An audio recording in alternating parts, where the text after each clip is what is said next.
श्री ब्रजेश पाठक जी, प्रदेश सरकार में ही कैबिनेट के मेरे सहयोगी श्री मनोज कुमार पांडे जी, बेसिक शिक्षा परिषद के मंत्री श्री संदीप सिंह जी, आज के इस कार्यक्रम में समारोह में उपस्थित माननीय जनप्रतिनिधिगण, इंजीनियर अवनीश कुमार सिंह जी, डॉक्टर लालजी प्रसाद निर्मल जी, माननीय विधायक डॉक्टर नीरज वोरा जी, प्रमुख सचिव बेसिक एवं माध्यमिक शिक्षा श्री पार्थ सारथी सेन शर्मा जी, प्रदेश के अलग अलग जनपदों में सभी 75 जनपदों में अनुदेशक सम्मान समारोह में उपस्थित प्रदेश सरकार के मंत्रिमंडल के मेरे सभी सहयोगीगण, माननीय जनप्रतिनिधिगण, प्रदेश के हमारे सभी अनुदेशक बहनों और भाइयों,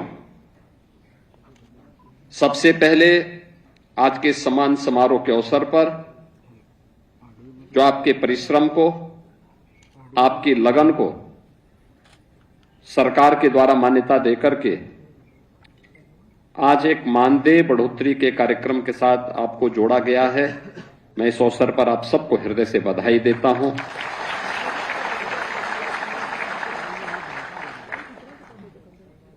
दो 2011-12 में बेसिक शिक्षा परिषद में 6 से 14 वर्ष के बच्चों के लिए निःशुल्क एवं अनिवार्य बाल शिक्षा अधिकार अधिनियम के अंतर्गत अनुदेशकों की नियुक्ति भारत सरकार के आदेश पर प्रारंभ हुई थी और उनमें से जो 100 से अधिक छात्र संख्या वाले विद्यालय थे, उनमें 13,769 उच्च प्राथमिक विद्यालय, प्रति विद्यालय 3 अंशकालिक अनुदेशक और प्रदेश के अंदर कुल 41,307 अनुदेशकों की उस समय तैनाती हुई थी और उन्हें 7,000 रुपये मासिक मानदेय पर नियुक्ति पत्र दिया गया था। ये जितने भी अंशकालिक अनुदेशक थे उच्च प्राथमिक विद्यालयों में, इन सभी के लिए एक व्यवस्था लागू की गई थी कि कला शिक्षा हेतु इनमें से 8,469, स्वास्थ्य एवं शारीरिक शिक्षा हेतु 9,645 और उनके कार्यानुभव शिक्षा हेतु 6,192 अनुदेशक वर्तमान में प्रदेश के अंदर उच्च प्राथमिक विद्यालयों में आज भी कार्यरत हैं। इनकी कुल संख्या अब 41,307 से कम होते होते 24,296 रह गई है। यानी 41,000 जो मूल संख्या थी, वह संख्या, कुछ लोग रिटायर हो गए होंगे, कुछ लोगों का दूसरी जगहों पर समायोजन हो गया होगा, लेकिन जो बचे थे इनके मानदेय पर 2011-12 से लेकर के 2022 तक कोई निर्णय नहीं हो पाया। यद्यपि 2019 में अनुदेशक महासंघ के साथ मेरी बैठक हुई थी और मैंने उनको कहा था, मैंने कहा भाई आपका मानदेय का अपना प्रस्ताव उपलब्ध करवाइए, और हम लोग उस समय भी चाहते थे कि ये मानदेय उनका बढ़ोतरी होना चाहिए। समय पे उनका प्रस्ताव नहीं आ पाया, चुनाव की नोटिफिकेशन जारी हो गई। 22 में हमने इसको 2,000 रुपये बढ़ाया था और हम लोग स्वयं संतुष्ट नहीं थे कि 2,000 पर्याप्त नहीं है,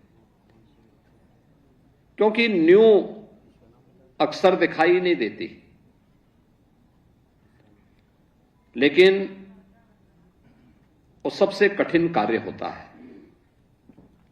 हम अक्सर क्या बोलते हैं, हम न्यू को उपेक्षा करते हैं क्योंकि दिखाई नहीं देता, लेकिन न्यू ही अगर मजबूत नहीं होगी तो उसमें सशक्त, एक समर्थ और सशक्त भवन कैसे बन पाएगा, मजबूत इमारत नहीं बन पाएगी। और इसीलिए अनुदेशक हों, शिक्षा मित्र हों, बेसिक शिक्षा परिषद के जुड़े हुए शिक्षकों के मानदेय से जुड़े हुए मामले हों या उनसे जुड़े हुए अन्य बातें हों, हम लोगों का मानना रहा है सम्मानजनक होना चाहिए और उनका कार्य उतना ही गरिमापूर्ण होना भी चाहिए। सहमति बनते बनते अंततः जब ये बातें निष्कर्ष पर निकली तो फिर हम लोगों को ये घोषणा करनी पड़ी कि हां, पहले चरण में हम लोग इसको इतना बढ़ाएंगे। और इसीलिए आज मुझे, जो कि लंबे समय से आपकी मांग थी, ये तो अच्छा है कि अनुदेशकों ने कभी भी अपनी मांग के लिए जबरन नहीं किया, जबरदस्ती नहीं किया, हिंसक रास्ता नहीं अपनाया और इसलिए सरकार को भी देने में कोई किसी प्रकार की हिचक भी नहीं थी। लेकिन हम लोगों ने इसीलिए कहा कि हम 17,000 तो तत्काल दे रहे हैं, लेकिन साथ साथ उनको 5 लाख रुपए की स्वास्थ्य बीमा का कवर भी उपलब्ध करवाएंगे, कैशलेस स्वास्थ्य की सुविधा अनुदेशक को, अनुदेशक के परिवार को। और मुझे लगता है बहुत शीघ्र, मैं तो चाहूंगा कि आप लोगों को जो पोर्टल बेसिक शिक्षा परिषद ने तैयार कर लिया है, उस पोर्टल पे तत्काल आप अपना रजिस्ट्रेशन करवा देंगे तो हम अगले सप्ताह ही उसके कार्ड वितरण की कार्रवाई भी प्रारंभ करवा देंगे। इसमें जितने भी हमारे शिक्षा मित्र हैं 1,43,000 के आसपास, उनको भी, और जितने भी 24,296 अनुदेशक हैं इनको भी, सभी प्रकार के शिक्षकों को, शिक्षणोत्तर कर्मचारियों को हम उनके साथ आच्छादित कर रहे हैं।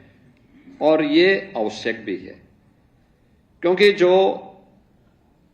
भारत की इस नींव को मजबूत करने के लिए अपना योगदान दे रहा है, जिसका सहयोग शासन की योजनाओं को ईमानदारी के साथ क्रियान्वित करते हुए हर प्रकार से उसे आगे बढ़ाने के लिए अपना योगदान वो देता है, उसको स्वयं भी सामाजिक सुरक्षा की गारंटी होनी चाहिए, उसको स्वयं भी स्वास्थ्य सुरक्षा की गारंटी होनी चाहिए। और स्वास्थ्य सुरक्षा की गारंटी के लिए ही एक कैशलेस स्वास्थ्य की सुविधा 5 लाख की भी हम सभी अनुदेशकों को प्रदान करने जा रहे हैं। और इसके लिए मैं चाहूंगा कि जो पोर्टल विकसित किया है, तत्काल बेसिक शिक्षा परिषद इस कार्य को तेजी के साथ आगे बढ़ा देगी, तो अगले सप्ताह ही एक बड़े समारोह के साथ हम लोग कार्ड वितरण की कार्रवाई को भी तेजी के साथ आगे बढ़ा देंगे।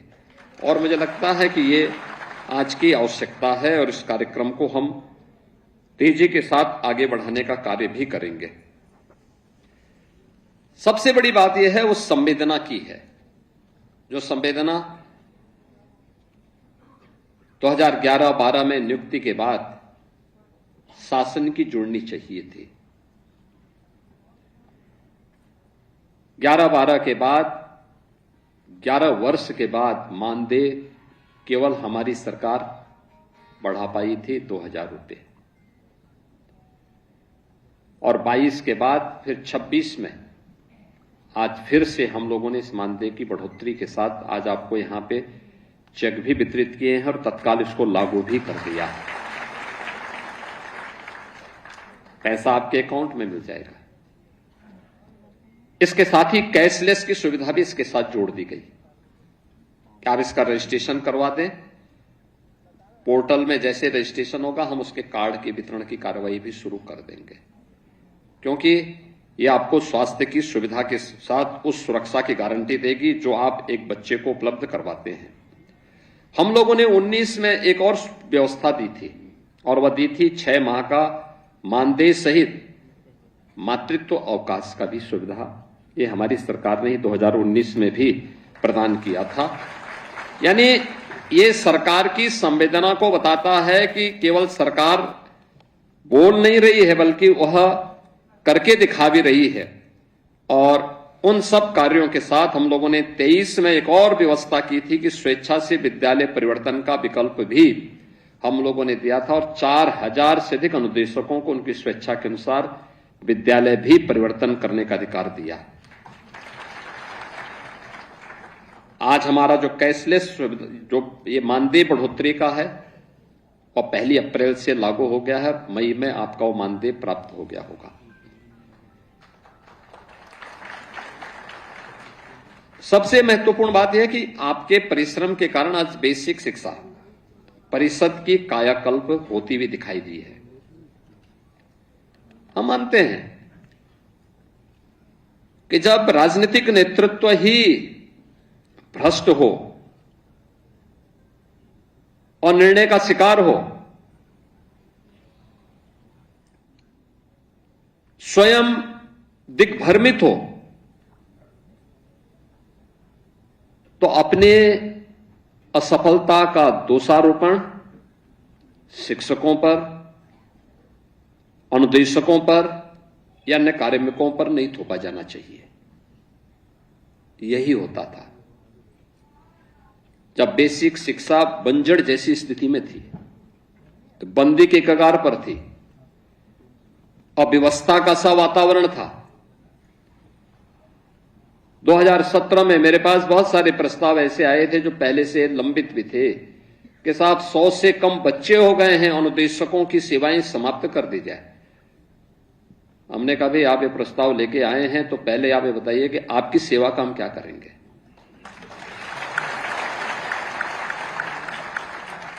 भाई सरकार की कोई पॉलिसी नहीं थी उस समय तक, न नियत साफ थी न कोई नीति थी। कैसे बेसिक शिक्षा परिषद का उद्धार होता है? और तब हम लोगों ने स्कूल चलो अभियान प्रारंभ किया था, ऑपरेशन कायाकल्प किया था। ऑपरेशन कायाकल्प के माध्यम से आज आप देखते होंगे बेसिक शिक्षा परिषद के विद्यालयों में संतृप्तिकरण का जो लक्ष्य हमारा था, हम कह सकते हैं 96% विद्यालय ऐसे हैं जहां पर वे सभी प्रकार की बुनियादी सुविधाएं उन विद्यालयों में आज उपलब्ध हो रही हैं जो एक छात्र के लिए आवश्यक थी, एक शिक्षक की दृष्टि से भी महत्वपूर्ण थी, और उस विद्यालय को प्रतिस्पर्धा के योग्य बनाने के लिए भी आवश्यक थी, और ड्रॉप आउट रेट को कंट्रोल करने की दृष्टि से भी आवश्यक था। ऑपरेशन कायाकल्प नीति आयोग ने एक सक्सेस स्टोरी के रूप में भी देश के सामने प्रस्तुत किया। यूपी से प्रारंभ हुआ था। आप सभी के बेसिक शिक्षा परिषद के शिक्षकों, शिक्षा मित्रों, अनुदेशकों, इन सबके प्रयासों का वो परिणाम था, उसकी सफलता। बच्चों की संख्या बढ़ी है। बेसिक शिक्षा परिषद में खेलकूद की गतिविधियां बढ़ी हैं। कला के प्रति, शारीरिक स्वास्थ्य के प्रति, अन्य एक्टिविटीज को भी तेजी के साथ आगे बढ़ाने में मदद मिली है। और उसी जब साफ नियत से कोई सरकार कार्य करती है, स्पष्ट नीति हो, तो परिणाम आने में देर नहीं लगती। वह परिणाम आज हम सबको देखने को मिल रहा है। और मैं इस बात को अक्सर देखता हूं कि प्रदेश के अंदर जो ड्रॉप आउट रेट था लगभग 17-18% के आसपास था। यानी 100 में से हर 17-18 बच्चे ऐसे थे जो असमय स्कूल छोड़ देते थे, और आज हम इसको घटाते घटाते 3 तक पहुंचाने में सफल हुए हैं। और हमारा मानना है इसको 0 तक पहुंचाना चाहिए। हर बच्चा पढ़ेगा तब प्रधानमंत्री जी के विकसित भारत और आत्मनिर्भर भारत के सपने को साकार हम कर पाएंगे। हमें लगता होगा कि बच्चा किसी परिवार का है, एक परिवार छोड़ भी देगा तो क्या होने जा रहा है? नहीं, इसका प्रभाव पूरे समाज पे पड़ता है, उसका दुष्परिणाम अंततः पूरे राष्ट्र को भुगतना पड़ता है। आप देख रहे होंगे ना, युद्ध तो अमेरिका और ईरान के बीच हो रहा है, लेकिन क्राइसिस पूरी दुनिया के अंदर पैदा हुई है। युद्ध दो देशों के बीच में पश्चिम एशिया में हो रहा है, लेकिन उसका दुष्प्रभाव पूरी दुनिया में है, पूरी दुनिया में। अगर आप देखेंगे अमेरिका जैसा देश, वहां महंगाई चरम पर, पेट्रोलियम उत्पादों के दाम, उनके पास अपने रिसोर्सेस भी हैं, तब भी पेट्रोलियम पदार्थों के दाम वहां दुगने से ज्यादा बढ़ गए हैं। तमाम देश ऐसे हैं जहां पर लोगों ने तमाम बंदिशें लगा दी हैं।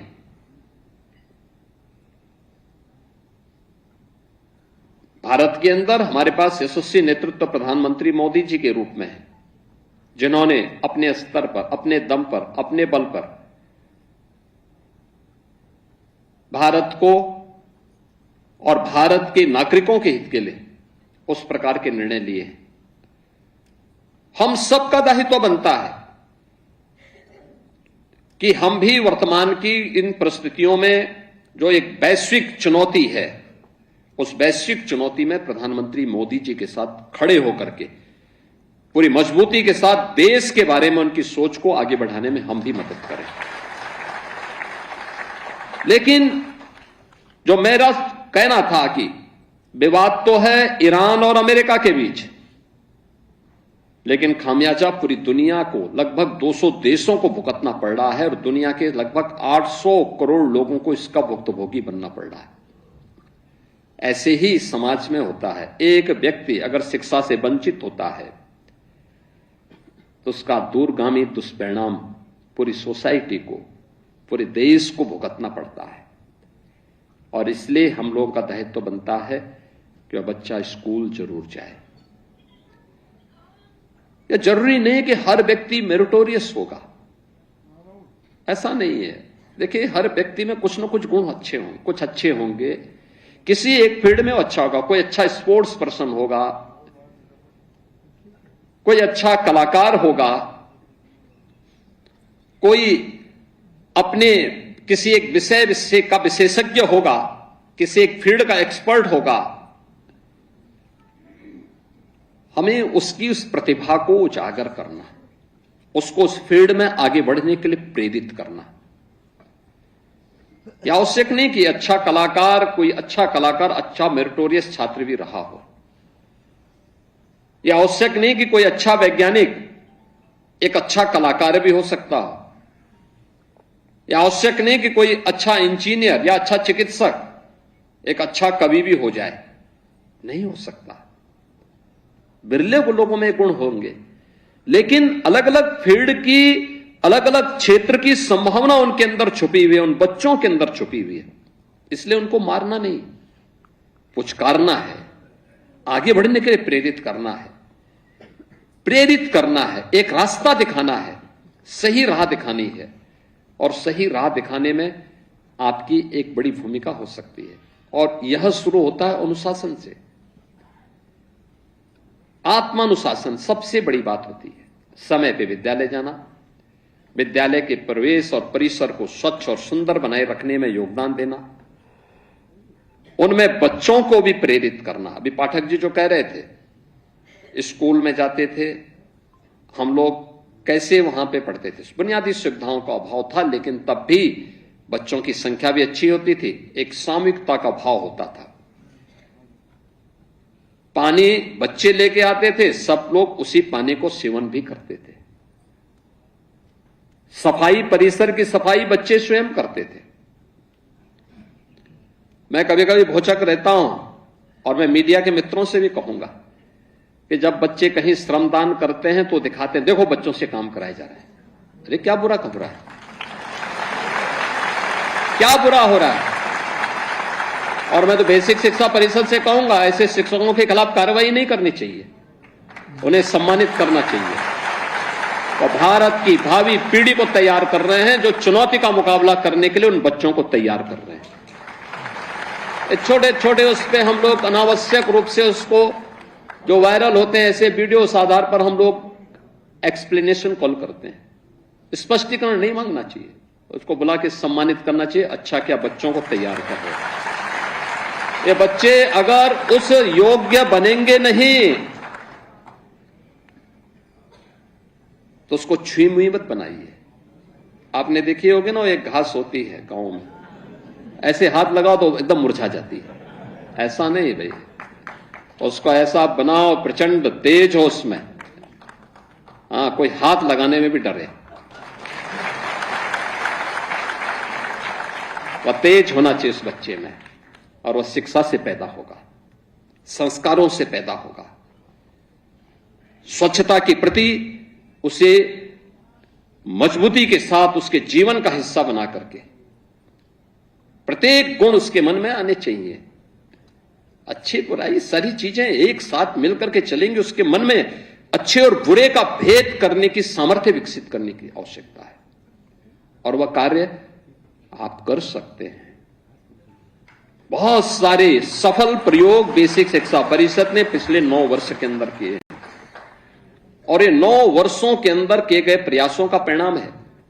यद्यपि सरकार ने भी उनमें व्यवस्था दी है कि भाई बच्चे अब नंगे पैर नहीं आएंगे, जूते मोजे उनके पास होंगे, यूनिफॉर्म होगी, अच्छे यूनिफॉर्म उनको दी गई है। सर्दियों के लिए स्वेटर भी दी गई है। अभी रजिस्ट्रेशन चल रहे हैं, अभी से मीडिया में चलने लग गया कि उनको पुस्तक नहीं मिली। अरे पुस्तक भी मिल जाएगी, अभी प्रवेश तो होने दीजिए। अभी तो बच्चों को थोड़ा आपसी वातावरण में आपस में घुलने मिलने तो उनको थोड़ा पहले आपस में खेलने कूदने तो। पहले दिन से कि पुस्तक नहीं मिली, यूनिफॉर्म नहीं मिली, ये भी सब मिल जाएगा, समय पे मिलेगा। अब तो हम अभिभावक के अकाउंट में पैसा भेज रहे हैं, उसको देने में कितना समय लगता, 1 मिनट का समय, यहां क्लिक किया और सबके अकाउंट में पैसा। उसमें समय नहीं लगने वाला है, लेकिन वह सोच जो सकारात्मक सोच के कारण पैदा हुई, और बेसिक शिक्षा परिषद में जो आज लगभग 1,60,00,000 के आसपास बच्चे अध्ययन कर रहे हैं, उन बच्चों के लिए, क्योंकि वो भारत का भविष्य है, इस प्रदेश का भविष्य है। भविष्य का मतलब केवल राजनेता हो नहीं, कोई शिक्षक होगा, कोई चिकित्सक होगा, कोई अधिवक्ता होगा, कोई कारीगर बनेगा, कोई हस्तशिल्पी बनेगा, कोई किसान होगा, कोई समाजसेवी होगा। जीवन के अलग अलग क्षेत्र में जो भी कार्य कर रहा है, सबके योगदान से राष्ट्र आगे बढ़ता है। केवल नेताओं के कहने पर राष्ट्र आगे नहीं बढ़ता है, सबका योगदान उसमें होता है। सारे लोग मिलकर के कार्य जब आगे बढ़ते हैं, जब एक साथ योगदान करते हैं, तब प्रगति होती है, तब समृद्धि आती है। और उस समृद्धि के लिए हम सबके सामूहिक प्रयास, और उस प्रयास को लेकर के हम सबको आगे बढ़ना होगा, एक साथ करना होगा। और उस जिम्मेदारी मूल रूप से हमारी जो बेसिक एजुकेशन है उसके ऊपर आती है, उस नींव को तैयार करने की जिम्मेदारी, और उस जिम्मेदारी के साथ आप सब जुड़े हुए हैं। मुझे प्रसन्नता है कि अच्छा उसके परिणाम सामने आए हैं, बहुत अच्छी स्थिति पैदा हुई है। हम लोगों ने अब तो स्कूल के कुछ नए मॉडल भी देने प्रारंभ किए हैं, जो बेसिक शिक्षा परिषद के बेसिक के मंत्री बोल रहे थे। उन्होंने कहा किस प्रकार से, यानी हम लोगों ने स्कूल के मॉडल, हम लोगों ने पहले श्रम और सेवा योजना से निराश्रित बच्चों के लिए और श्रमिकों के बच्चों के लिए पहले अटल आवासीय विद्यालय बनाए 18। आप देखेंगे कभी वर्ल्ड क्लास इंफ्रास्ट्रक्चर से युक्त विद्यालय हैं। बहुत अच्छे विद्यालय बने हैं। 18,000 बच्चे वहां पर एक साथ अध्ययन कर सकते हैं उन 18 विद्यालयों में। उनके लॉजिंग फूडिंग के सारा खर्चा सरकार उठा रही है। अब हम लोगों ने, ये तो रेजिडेंशियल विद्यालय हैं, उसी तर्ज पर हम लोगों ने हर जनपद में 2-2 विद्यालय, लेकिन ये डे स्कूल होंगे। बच्चे अपने घर से आएंगे और स्कूल में उनको सारी सुविधाएं हम उपलब्ध करवाएंगे और एक ही कैंपस में प्री प्राइमरी से लेकर के 12वीं तक की शिक्षा हम उन बच्चों को देने जा रहे हैं। वहां पे सभी प्रकार की फैकल्टी होगी, स्पोर्ट्स की भी होगी, हर प्रकार की एक्टिविटीज को वहां आगे बढ़ाने के लिए, स्किल डेवलपमेंट के कार्यक्रम के साथ भी उसको जोड़ने के लिए वहां पर सरकार कार्य करेगी। और इसके लिए मुख्यमंत्री कंपोजिट विद्यालय के रूप में हर जनपद में 2-2 विद्यालय गत वर्ष हमने स्वीकृत किए थे, इस वर्ष भी हम लोगों ने स्वीकृत किए हैं। कस्तूरबा गांधी विद्यालय के बारे में मंत्री जी कह रहे थे, कुल 746 थी, 8वीं तक चलती थी। हमने पहले चरण में उसको 12वीं तक किया। गरीब परिवारों की बेटियां, मैं भी देख रहा था सक्सेस स्टोरी में। कस्तूरबा गांधी में जिन बच्चियों ने पढ़ाई की है, वे बच्चियां आज जीवन के अलग अलग क्षेत्र में अपनी सेवाएं दे रहे हैं और उनकी सक्सेस स्टोरी भी मैं देख रहा था अभी यहां पे। भाई, शिक्षक एक मार्गदर्शक होता है, वो राह दिखाएगा, बाकी बच्चे को अपनी मेहनत से आगे बढ़ना है और उस राह को दिखाने के लिए आपकी बड़ी भूमिका उसमें बेसिक शिक्षा परिषद के साथ मिलकर के आगे बढ़ाने में एक बड़ी भूमिका आपकी है उसमें। और उन विद्यालयों को आगे बढ़ाने के कार्यक्रम को अब हम लोगों ने उसको 12वीं तक करने के साथ साथ ये भी सुनिश्चित किया है। कुल 825 विकास खंड हैं, सभी 825 विकास खंड में एक कस्तूरबा गांधी विद्यालय की स्थापना के लिए धनराशि ऑलरेडी बेसिक शिक्षा परिषद को दी है और बेसिक शिक्षा परिषद ने उस कार्यक्रम को भी आगे बढ़ाना प्रारंभ कर दिया है। बहुत सारे कार्य आगे बढ़े हैं। भारत सरकार के द्वारा बेसिक शिक्षा परिषद की गुणवत्ता को आगे बढ़ाने में जो भी पैरामीटर तय किए गए हैं, उन सभी को प्रभावी ढंग से लागू करने का प्रयास हो रहा है। मैं आज के इस अवसर पर आप सबको बधाई देता हूं और हम लोग प्रयास कर रहे हैं। अभी हम लोगों ने इस वर्ष बेसिक शिक्षा परिषद में यानी शिक्षा आयोग का गठन भी किया है, जो सभी प्रकार की शिक्षा के लिए शिक्षकों का चयन भी कर रहा है। 10,000 बेसिक शिक्षा परिषद में नए शिक्षकों को जो नगरीय क्षेत्रों में जिनकी कमी पड़ रही थी उनका अधियाचन भेज चुके हैं। बहुत शीघ्र उसके लिए नियुक्ति की प्रक्रिया भी प्रारंभ होगी।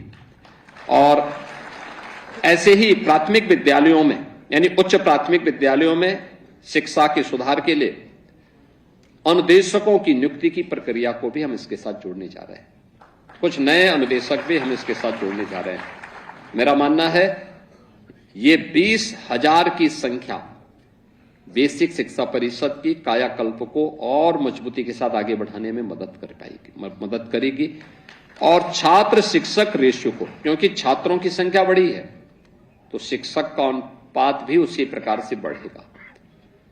आप मेहनत से कार्य करिए, बाकी सरकार सोचेगी, सरकार इसको आपके हित के लिए पूरी मजबूती के साथ कार्य करेगी। इस विश्वास के साथ आज के इस अवसर पर मैं एक बार फिर से आप सबको, प्रदेश भर के सभी अनुदेशकों को हृदय से बधाई देता हूं। और मेरा मानना है कि आने वाले समय में फिर सरकार आपके बारे में जरूर इसके बारे में और अच्छा सोचेगी। इस विश्वास के साथ आप सभी के प्रति मेरी मंगलमय शुभकामनाएं हैं। धन्यवाद। जय हिंद। बहुत आप देख रहे हैं